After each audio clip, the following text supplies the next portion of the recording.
الرجیم بسم اللہ الرحمن الرحیم۔ تو عمرے پہ جانے سے پہلے خواتین نے جو کام گھر میں کرنا ہے وہ یہ کرنا ہے کہ غیر ضروری بالوں کی صفائی کر لیں، ناخن اپنے کاٹ لیں، پاک خواتین جو ہیں وہ احرام کی نیت سے غسل کریں ورنہ وضو کر لیں۔ اگر کوئی مسئلہ ہے، کسی کے ساتھ بیماری ہے یا کوئی اور عذر ہے، غسل نہیں کر سکتی، وضو بھی کر سکتی ہیں، ٹھیک ہے۔ اس کے علاوہ مسئلہ آپ کو بتاتی چلوں کہ نیت کرنے کے لیے پاک ہونا یا باوضو ہونا ضروری نہیں ہے، ٹھیک ہے۔ ناپاکی کی حالت میں بھی اور بغیر وضو بھی نیت کر سکتے ہیں۔ اب عورتوں کا احرام کیا ہے؟ تو خواتین کے معمول کے مطابق جو کپڑے ہوتے ہیں، جو روزمرہ روٹین میں ہم جس طرح کے کپڑے پہنتے ہیں وہی کپڑے عورتوں کا احرام ہے۔ آپ نے کپڑے پہن کے جو جانے ہیں یاد رکھیے کہ صاف ہوں، پاک ہوں، اور اس کے علاوہ سافٹ کپڑے ہوں، امبرائڈری والے یا بھاری بھرکم کپڑے نہ ہوں کہ ہمیں کسی قسم کی دشواری یا پریشانی ہو، کیونکہ راستہ بھی لمبا ہے اور پھر عمرہ کرنے میں بھی اچھا خاصا چلنا پڑتا ہے۔ اس کے علاوہ عبایا جو لے رہی ہیں اس کے لیے بھی یہ خیال رکھیں کہ عبایا سافٹ کپڑے کا ہو، ہلکا ہو، امبرائڈری والے بھاری بھرکم عبائے لینے کی کوئی ضرورت نہیں ہے،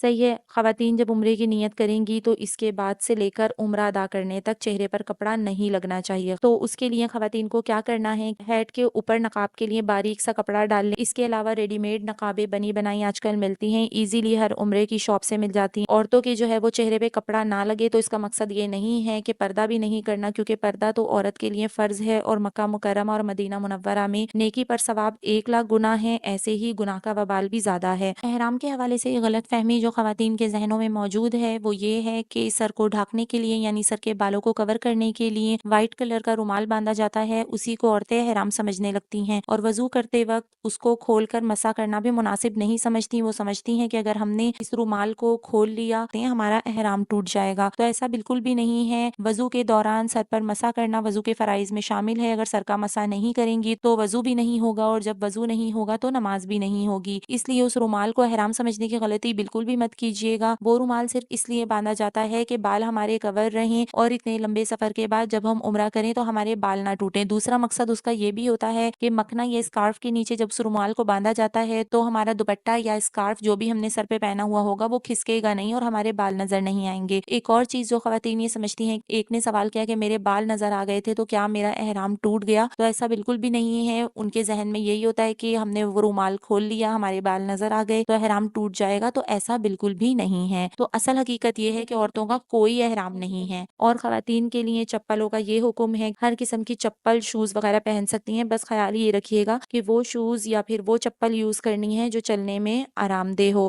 پاک خواتین جو ہیں یعنی وہ خواتین حیض یا ماہواری نہیں آئی ہوئی، وہ 2 رکعت نفل نماز توبہ کی نیت سے ادا کریں گی اور اپنی پچھلی زندگی میں کیے ہوئے تمام گناہوں سے توبہ استغفار کریں گی۔ اور اگر عورت کو حیض ہو، ماہواری آ رہی ہو یا پیریڈز آ رہے ہوں تو نفل نماز وہ نہیں پڑھیں گی۔ اب کچھ خواتین کے ذہن میں یہ سوال آئے گا کہ جن کو پیریڈز آئے ہوئے ہیں وہ نفل نماز نہیں پڑھ سکتی، تو یہ بات یاد رکھیں کہ عمرے کی نیت کے لیے نفل نماز پڑھنا ضروری نہیں ہے، صحیح ہے۔ اب آپ نے کیا کرنا ہے کہ نفل نماز گھر سے پڑھ لیے 2 رکعت صلاۃ التوبہ کی، چاہیں تو عمرے کی نیت سے 2 رکعت نفل نماز گھر سے بھی ادا کر سکتے ہیں، لیکن گھر سے عمرے کی نیت نہیں کرنی، اس لیے کہ جب ہم عمرے کی نیت گھر سے کر لیں گے تو گھر پہ جب عزیز و اقارب ہمارے رشتہ دار ہم سے ملنے آئے ہوئے ہوتے ہیں، کسی کے ہاتھوں پہ، کسی کے کپڑوں پہ خوشبو لگی ہوئی ہو سکتی ہے، تو لوگ ہم سے ہاتھ ملائیں گے یا پھر گلے ملیں گے تو وہ خوشبو ہمارے جسم کو لگ جائے گی، اس لیے نیت گھر سے کرنا بالکل بھی درست نہیں ہے۔ اب نیت کہاں کرنی ہے؟ تو نیت کے لیے آپ نے کیا کرنا ہے کہ اپنی بورڈنگ وغیرہ سے فارغ ہونے کے بعد جہاز میں بیٹھنے سے پہلے جو ٹائم آپ کے پاس ہوگا، ایئرپورٹ پہ اپنی نماز ادا کر سکتی ہیں۔ ایئرپورٹ پہ خواتین کی نماز کی جگہ الگ سے بنی ہوئی ہوتی ہے، آپ وہاں پہ جائیں وضو کر کے اور جا کے اپنی 2 رکعت عمرے کی نیت سے نماز پڑھ لیں، چاہیں تو آپ اسی وقت بھی نیت کر سکتی ہیں، نہیں تو آپ نیت ایروپلین میں بیٹھ کے کر سکتی ہیں۔ موسٹلی جو طریقہ میں اختیار کرتی ہوں وہ یہی ہے۔ ایک دفعہ میں نے ایئرپورٹ پہ ہی 2 رکعت نفل نماز پڑھ لی تھی اور نیت جہاز میں بیٹھ کے کر لی تھی، جب جہاز اڑ گیا تو میں نے اس وقت نیت کر کے اپنا ہیٹ والا نقاب پہن لیا تھا۔ اور دوسری دفعہ جب میں گئی تھی حج پہ تو میں نے کیا کیا تھا کہ سعودی ایئر لائن میں بھی نماز کی جگہ بنی ہوئی ہوتی ہے، تو جب جہاز اڑ گیا اور آدھا پونا گھنٹہ گزر گیا تو میں نے جا کے وہاں نماز کی جگہ پہ 2 رکعت نفل عمرے کی نیت سے ادا کیے۔ تو نیت آپ ایئرپورٹ پہ بھی کر سکتی ہیں، جہاز میں بھی کر سکتی ہیں، دونوں طریقے میں نے آپ کو بتا دیے ہیں، ٹھیک ہے۔ اب نیت کس طرح سے کرنی ہے؟ تو نیت کے لیے میں نے یہ بتا دیا کہ 2 رکعت نفل پڑھنے ہیں، نفل پڑھنے کے بعد جو ہے وہ نیت کرنی ہے کہ اے اللہ میں آپ کی رضا کے لیے عمرے کی نیت کرتی ہوں، اس اس کو میرے لیے آسان کر دیجیے اور قبول فرما لیجیے۔ نیت کرتے ہی خواتین آہستہ آواز میں 3 بار تلبیہ پڑھیں گی۔ تلبیہ کی کثرت اللہ تعالیٰ کو بہت پسند ہے، تو تلبیہ 3 دفعہ پڑھنا ہے۔ لبیک اللہم لبیک،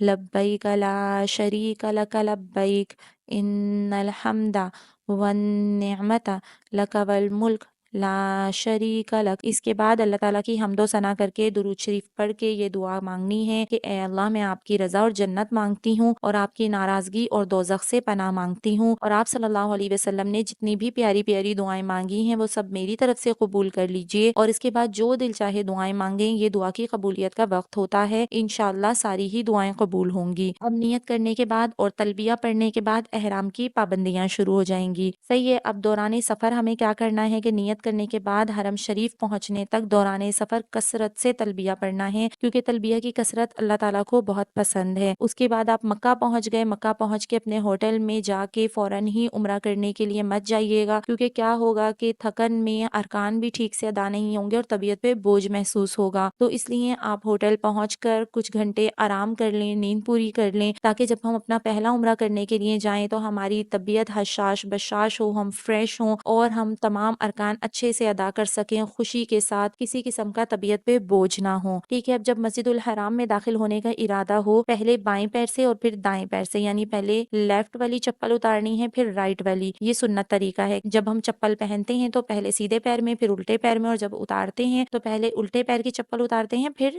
سیدھے پیر کی، تو یہ سنت بھی ادا ہو جائے گی انشاءاللہ۔ تو ہم نے کیا کرنا ہے، پہلے الٹے پیر کی چپل اتارنی ہے پھر سیدھے پیر کی اتارنی ہے، اور چپل کی تھیلیاں جو آپ کے پاس ہوں گی اس میں ان چپلوں کو رکھ لیں اور لیں۔ اب دعا کیا ہے، بسم اللہ والصلاۃ والسلام علی رسول اللہ، اللہم افتح لی ابواب رحمتک نویت سنت الاعتکاف۔ اردو میں بھی پڑھ سکتی ہیں، مسجد کی دعا پڑھ لیجیے اللہم افتح لی ابواب رحمتک، اور اس کے بعد دعا مانگیے کہ اے اللہ تعالیٰ، میں سنت اعتکاف کی نیت کرتی ہوں جب تک کہ میں مسجد میں ہوں۔ اب جب تک آپ مکہ میں مقیم رہیں گی تو آپ جب بھی مسجد الحرام میں جائیں گی تو اعتکاف کی نیت کر لیں، تو انشاءاللہ جب تک مسجد الحرام میں رہیں گی تو اعتکاف کا ثواب ملے گا۔ ٹھیک ہے، اب جب آپ مسجد الحرام میں داخل ہوں تو Joey Star 100. What a star! 35. حرام میں داخل ہوں تو نیچی نظر کرتے ہوئے آپ اس جگہ پہ چلی جائیں جہاں پہ خانہ کعبہ نظر آ رہا ہو۔ اب جہاں پہ خانہ کعبہ نظر آئے اپنی نگاہیں اٹھائیں اور راستے میں کھڑی نہیں ہو، راستے سے ایک طرف کھڑے ہو کے 3 کام کرنے ہیں۔ پہلا 3 دفعہ اللہ اکبر کہنا ہے، دوسرا کام لا الہ الا اللہ 3 مرتبہ کہنا ہے، اور تیسرا کام کیا کرنا ہے، پھر اس کے بعد اللہ تعالیٰ کی حمد و ثنا اور درود شریف پڑھ کر جو چاہے جتنی دیر چاہے دعا کریں۔ یہ دعا کی قبولیت کا وقت ہے۔ ایک جامعہ دعا یہ بھی ہے کہ اے اللہ مجھے مستجاب الدعوات بنا دے۔ مستجاب الدعوات وہ لوگ ہوتے ہیں جن کی ہر دعا قبول ہوتی ہے۔ اب یہاں پہ ایک بات کلیئر کرتی چلوں کہ کچھ لوگوں میں یہ چیز مشہور ہے کہ پلک جھپک گئی تو دعا قبول نہیں ہوگی، یا پھر بعض اوقات ایسا ہوتا ہے کہ جب ہم مسجد الحرام میں داخل ہوتے ہیں تو خانہ کعبہ پر ایک دفعہ نظر پڑ گئی، کیونکہ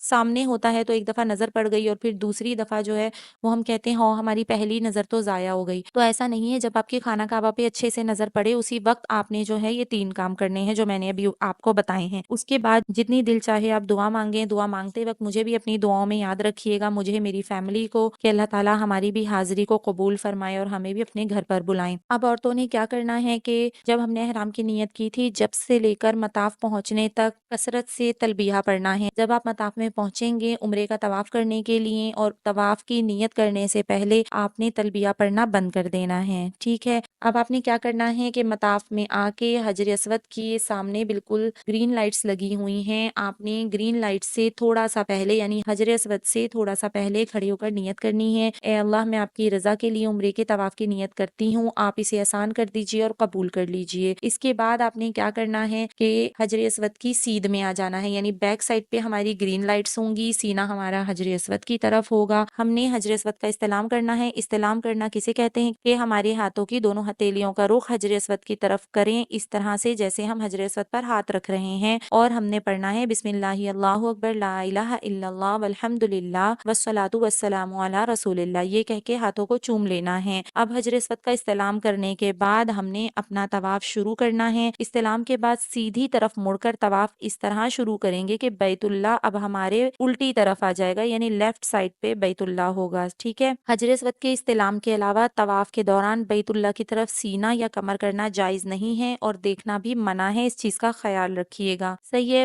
اب مرد جو ہمارے محرم ہوں گے وہ رمل کر رہے ہوں گے تو رمل عورتوں کو نہیں کرنا، رمل کہتے ہیں 3 چکر